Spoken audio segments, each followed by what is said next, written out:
Saudara, sejumlah daerah kini meninjau ulang bahkan membatalkan rencana sekolah tatap muka di tengah pandemi pada Januari 2021. Di tengah polemik sekolah tatap muka ini, Komisi Perlindungan Anak Indonesia (KPAI) mengadakan survei terhadap sejumlah siswa-siswi sekolah berbagai tingkatan terkait metode pembelajaran di tengah pandemi. Hasilnya, 78,12% setuju diterapkannya sekolah tatap muka. Sisanya 10% tidak setuju. Dan 12% menjawab ragu-ragu. Sedangkan berdasarkan catatan Kementerian Pendidikan dan Satgas COVID-19 Nasional, ada 23.000 lebih sekolah yang berada di zona kuning COVID-19. Sekedar informasi, sebelumnya juga Kementerian Pendidikan pada Agustus lalu sempat membuat kebijakan untuk memberlakukan sekolah tatap muka di zona kuning dan juga zona hijau COVID-19 dengan sejumlah syarat yang ketat.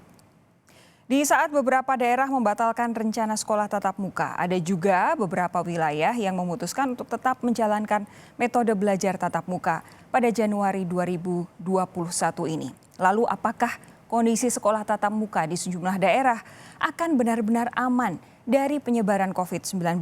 Sejauh mana Satgas COVID-19 Nasional dan daerah melakukan pengawasan terhadap hal ini? Kami bahas setelah tayangan yang berikut ini. Kementerian Pendidikan dan Kebudayaan sempat menyatakan pada awal Januari 2021, sekolah tatap muka sudah dapat diterapkan dengan berbagai persyaratan. Namun, makin tingginya kasus COVID-19 di berbagai daerah di Indonesia, terutama Pulau Jawa, membuat sejumlah daerah membatalkan rencana sekolah tatap muka. Pemerintah Provinsi DKI Jakarta memastikan tetap memberlakukan pembelajaran secara daring atau online pada semester genap tahun ajaran 2020-2021. Pemerintah Provinsi DKI Jakarta sangat berhati-hati dalam mengambil kebijakan terkait pelaksanaan pembelajaran tatap muka secara langsung di semester genap tahun ajaran 2020-2021. Prioritas utama adalah kesehatan dan keamanan para peserta didik, pendidik, dan tenaga kependidikan. Pembelajaran tatap muka belum dapat dilaksanakan sehingga seluruh sekolah di DKI Jakarta tetap melanjutkan pembelajaran dari rumah. Tutur Kepala Dinas Pendidikan DKI Jakarta, Nahdiana, dalam siaran persnya. Selain DKI Jakarta, Jawa Tengah menjadi salah satu provinsi yang telah memastikan menunda pelaksanaan sekolah tatap muka. Kepastian ini diperoleh setelah Gubernur Jawa Tengah, Ganjar Pranowo, menerbitkan surat edaran. Ya, kita tunda dulu karena semuanya belum pasti. Maka akan kita siapkan dari prasarananya, terus kemudian sarana prasarana, terus kemudian SOP-nya. Sekarang kita sudah punya itu, gurunya, muridnya, wali muridnya atau orang tuanya kita siapkan semua. Sehingga kalau kemudian kondisi di daerah itu ternyata peningkatan COVID-nya tinggi, ya jangan dulu, tidak boleh, tunda semuanya, rasa susu. Sebelumnya, Menteri Pendidikan dan Kebudayaan Nadiem Makarim menyatakan sekolah bisa menggelar kegiatan belajar tatap muka berdasarkan keputusan dari komite sekolah. Nadiem pun mengatakan usulan metode sekolah tatap muka ini bisa terwujud berdasarkan permintaan dari pemerintah daerah. Yang pertama harus diingat bahwa keputusan untuk membuka suatu sekolah harus mendapat keputusan bukan hanya Pemda, tapi kepala sekolah dan komite sekolah. Komite sekolah adalah perwakilan orang tua di dalam sekolah. Jadinya kuncinya ada di orang tua. Di mana kalau komite sekolah tidak membolehkan itu sekolah buka, sekolah itu tidak diperkenankan untuk buka. Komisi Perlindungan Anak Indonesia (KPAI) pada 11 hingga 18 Desember 2020 sempat mengadakan survei kepada siswa terkait proses pembelajaran di tengah pandemi. Hasilnya, 78% lebih responden siswa menginginkan proses pembelajaran tatap muka. Alasannya karena para siswa sudah mengalami kesulitan menyerap beberapa materi pelajaran jika diberikan secara daring atau online. Survei KPAI menunjukkan bahwa anak-anak yang setuju sekolah dibuka pada Januari 2021 itu angkanya mencapai 78%.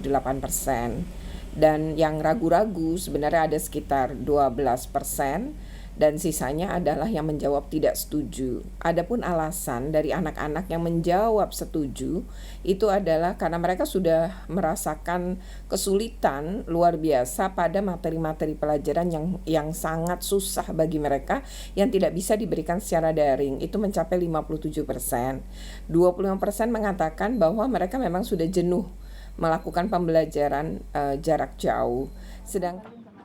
Kendati sejumlah daerah membatalkan ataupun menunda sekolah tatap muka, ada juga daerah yang memastikan akan menerapkan sekolah tatap muka di masa pandemi mulai Januari 2021.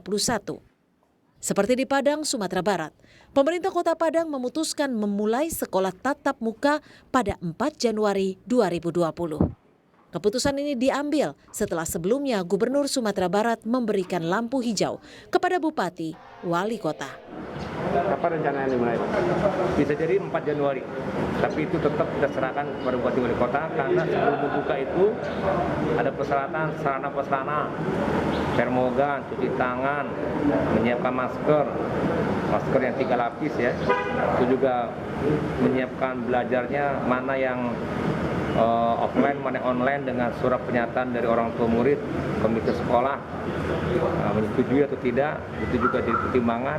Nah, semua itu persiapan termasuk guru, tenaga non kependidikan yang di sekolah di swab atau di rapid antigen, itu juga perlu waktu. Nah, itu semuanya bisa dilakukan mulai hari ini atau mulai tanggal 1 Januari, tanggal 23, 2 dan 3, tanggal 4 nanti baru kita bisa mereka membuka. Tapi ini Penerapan sekolah tatap muka kini masih jadi polemik. Karena itu keputusan bijak masing-masing pemerintah daerah diperlukan demi memutus mata rantai penularan COVID-19 terutama di sekolah. Tim Liputan, Kompas TV. Apakah kondisi sekolah tatap muka di sejumlah daerah akan benar-benar aman dari penyebaran COVID-19? Sejauh mana Satgas COVID-19 Nasional dan daerah melakukan pengawasan terhadap rencana sekolah tatap muka? Kami akan bahas hal ini bersama Wakil Gubernur DKI Jakarta, Ahmad Riza Patria. Selamat malam, Pak Riza. Selamat malam, Assalamualaikum semuanya. Waalaikumsalam. Lalu Wakil Ketua Komisi 10 DPR Republik Indonesia, Hetifah Syaifudian. Mbak Heti, selamat malam. Selamat malam Mbak Sofi, selamat malam semua. Ada pula Ketua Umum Pengurus Besar Persatuan Guru Republik Indonesia, Unifah Rosyidi. Bu Uni, sehat ya? Alhamdulillah, selamat malam Mbak Sofi dan semuanya. Bu Uni, saya ke Pak Riza sama Mbak Heti, saya ke Bu Uni lebih dulu. Bu Uni, ini terus terang agak mengejutkan juga. Tapi mungkin ada bisa didapat dengan logika juga. 70% lebih pelajar dari berbagai tingkatan mereka setuju sekolah dibuka. Padahal sebenarnya kondisi penyebaran COVID-19 ini kan lagi sedang naik nih. Karena kita sudah sampai pada angka rata-rata baru hariannya bisa sampai 8.000. Kira-kira yang jadi alasan apakah memang benar-benar karena bosan atau karena memang sudah sulit untuk belajar secara daring? Terima kasih Mbak. Memang survei-survei itu merata ya hasilnya. Yang kami lakukan juga kurang lebih hal yang sama. Jadi mungkin bisa keduanya. Karena sekian lama anak-anak belajar di rumah, di samping sudah kesulitan, bosan. Juga sifatnya anak-anak kan ingin selalu berinteraksi dengan teman-teman sebayanya. Jadi sangat bisa diterima kalau anak-anak itu ingin kembali belajar. Gurunya juga rindu kepada anak-anak. Ini juga hal yang sama. Okay. Maka itu pada 20 November yang lalu kami mendukung. Tapi kalau melihat perkembangan sekarang, lain lagi persoalannya gitu loh. Jadi keselamatan anak-anak dan guru saya kira nomor satu. Begini, bahwa anak-anak itu pengen berinteraksi, kita semua pasti paham. Mereka rindu sekolah, rindu teman-temannya, mereka mengalami kesulitan belajar secara daring, itu pasti kita semua paham. Tapi apakah mereka sudah sampai pada persepsi risiko yang memadai, pemahaman yang memadai bahwa virus ini penularannya kadang-kadang kita ketularan tanpa kita sadar bahwa kita sudah ketularan? Itu saya kira yang belum merata ya, pemahaman seperti itu. Jangan lagi kepada anak-anak. Interaksi kita orang dewasa aja kalau lagi foto sering lupa kita lepas bersama-sama berfoto. Gitu. Jadi pemahaman bahwa tingkat resiko yang sangat berbahaya ini yang paling ditakutkan sebenarnya di dalam proses interaksi belajar mengajar, dan itu belum sampai. Oke, jadi memang belum merata ya. Pak Ariza, jadi sudah keputusan DKI Jakarta untuk menunda lagi sekolah tatap muka ini sudah untuk paling tidak untuk saat ini sudah final ya? Ya, memang sebagaimana sudah sampaikan berkali-kali bahwa prioritas kami yang utama adalah keselamatan dan kesehatan seluruh warga, ya, terutama apalagi anak-anak kita. Dan kami sangat berhati-hati, harus teliti, cermat, tidak mau gegabah. Sekalipun kami sangat menghormati dan menghargai kesempatan yang diberikan dari pemerintah pusat, bahwa dimungkinkan bagi satu daerah atau sekolah untuk melakukan pembelajaran secara tatap muka. Namun karena situasi kondisi Jakarta yang belum membaik, dan kita belajar juga dari beberapa negara yang ketika dimulai tatap muka, maka yang terjadi justru dimulainya klaster pendidikan atau klaster sekolah. Kami tidak ingin di Jakarta kita membuka sekolah tatap muka, namun anak-anak kita, anak kita terpapar virus corona. Sekalipun berbagai regulasi telah kami susun, kami siapkan agar dimungkinkan ke depan untuk tatap muka. Namun demikian sampai saat ini kami belum memberlakukan belajar tatap muka. Pertimbangan utamanya apa, Pak Ahmad Riza? Ya, pertama tadi kan karena kesehatan dan keselamatan, ada beberapa syarat. Syarat yang utama itu kan harus mendapat izin dari pemerintah daerah, dari Kemenak, Kanwil, kemudian dari satuan pendidikan sekolah, termasuk juga ketiga harus mendapat persetujuan dari orang tua. Kalau bertanya pada anak, saya setuju dengan hasil survei. Ya, anak-anak pasti ingin sekolah. Kenapa? Pertama, memang belajar di rumah jauh lebih sulit. Apalagi ada beberapa mata pelajaran tertentu yang tidak mudah belajar sendiri. Dia perlu dialog, perlu diskusi, bertanya, dan sebagainya. Kemudian yang kedua, anak-anak ini kan masa-masanya bermain. Ya, bosan di rumah, udah berbulan-bulan, hampir setahun di rumah.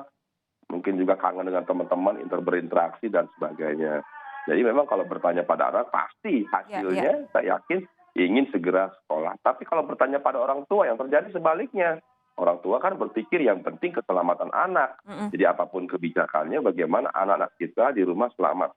Sehingga kalau ditanya orang tua, hasilnya pasti sebaliknya. Orang tua ingin selama belum ada kepastian COVID ini selesai, mungkin orang tua ingin anak-anak tetap belajar di rumah.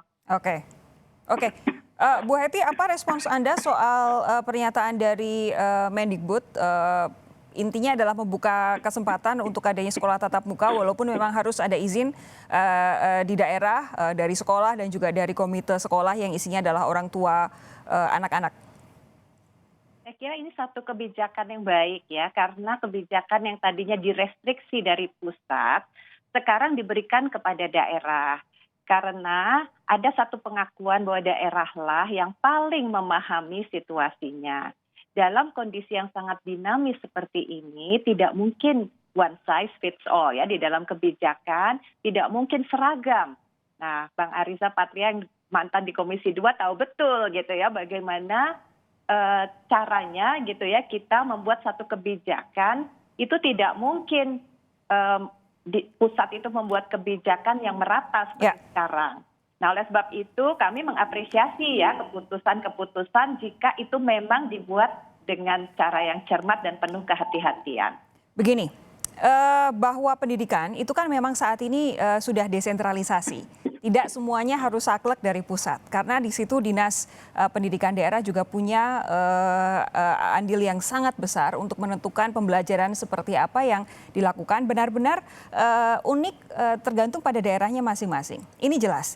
Tetapi begini, kalau kemudian dari Komisi 10 menyatakan bahwa ini adalah keputusan yang baik, padahal dalam kenyataannya saat ini kita sedang naik-naiknya kasus COVID-19, bukankah misalkan lebih bijaksana kalau Komisi 10 mendorong lebih dulu untuk testing dan tracing seluas-luasnya untuk anak-anak, untuk guru, untuk tenaga pendidikan sebelum kemudian membuka ruang untuk mereka bisa bertatap muka di sekolah? Jadi kebijakan ini intinya adalah membolehkan, bukan mengharuskan. Ya. Jadi memang untuk daerah-daerah tertentu khususnya yang mana kondisi sarana prasarana misalnya telekomunikasi sangat tidak memadai untuk melakukan pembelajaran jarak jauh yang full dan juga kasus COVID-nya minimal, sebetulnya bisa mulai menjalankan tatap muka. Oke. Namun, gitu ya, tentu saja setelah melihat perkembangan seperti sekarang ini, kami pun juga menegaskan, bukan berarti pemerintah pusat lepas tangan, ya. Justru pemerintah pusat juga sekarang yang paling memiliki kewenangan untuk bisa mengambil keputusan-keputusan paling strategis dan juga bahkan menguasai data-data atau informasi yang paling strategis terkait dengan situasi nasional. Mbak Hetty begini. Dan tentu saja ini bisa menjadi acuan, tapi bukan berarti tadi suara daerah itu tidak diperhitungkan. Nah, ini kenapa saya tanyakan itu? Karena tadi Anda bilang syaratnya harus kasus COVID minimal. Kita harus mau mengakui bahwa saat ini testing kita rendah. Bahkan ada beberapa daerah yang sudah ketahuan bahwa memang ada upaya untuk menekan jumlah testing, hanya gara-gara kepala daerahnya tidak ingin daerahnya tampak sebagai zona kuning atau zona merah. Ini kan tentu berbahaya. Kita tidak tahu di mana kita berpijak. Anak-anak yang sekolah tidak tahu, orang tuanya tidak tahu apakah benar daerah mereka zona hijau secara genuine atau tidak. Ini kan jadi sesuatu yang kemudian kita maju perang tanpa senjata dalam kondisi mata buta begitu loh. Bukankah sebaiknya kemudian ada dorongan untuk melakukan testing besar-besaran terlebih dahulu supaya kita semua tahu pemetaan kasus di daerah seperti apa? Ya, saya kira itu satu hal yang patut untuk kita bahas ya sebagai satu policy di tingkat nasional. Namun untuk saat ini policy utama adalah tadi menyerahkan kepada pemerintah daerah dan diharapkan tentu saja pemerintah daerah bisa dengan sangat bijak melakukan kebijakan-kebijakan untuk mengambil keputusan yang tepat. Okay. Salah satunya tentu saja kebijakan tadi ya termasuk antara lain testing yang sebaik-baiknya, kemudian juga penyiapan sarana prasarana di sekolahnya itu sendiri, kemudian juga memastikan gitu ya bahwa informasi yang terkait dengan bagaimana kita bersikap di masa new normal bukan saja untuk anak-anak tapi juga orang tua dan guru-guru itu juga bisa diketahui secara meluas gitu ya sebelum kita betul-betul menjalankan sekolah dalam tatap muka. Ya. Dan Okay. ini pun tentu saja saya belum mencek ya, tapi ada beberapa kota yang kelihatannya sudah merasa siap untuk membuka sekolah tatap muka, khususnya tadi daerah-daerah yang memang merasa bahwa segala sesuatu terkait dengan mungkin daftar checklist ya yang disarankan oleh pemerintah pusat sebagai panduan itu sudah bisa dipenuhi. Oke. Nah, tentu saja kita berikan mereka kesempatan. Tadi kuncinya adalah kata merasa ya, karena kalau tanpa data yang jelas rasanya semuanya jadi merasa-rasa. Oke, sesaat lagi akan saya lanjutkan perbincangan dengan Bu Uni, Mbak Hetty dan juga Pak Ariza. Anda tetap bersama kami Saudara Sapa Indonesia Malam segera kembali.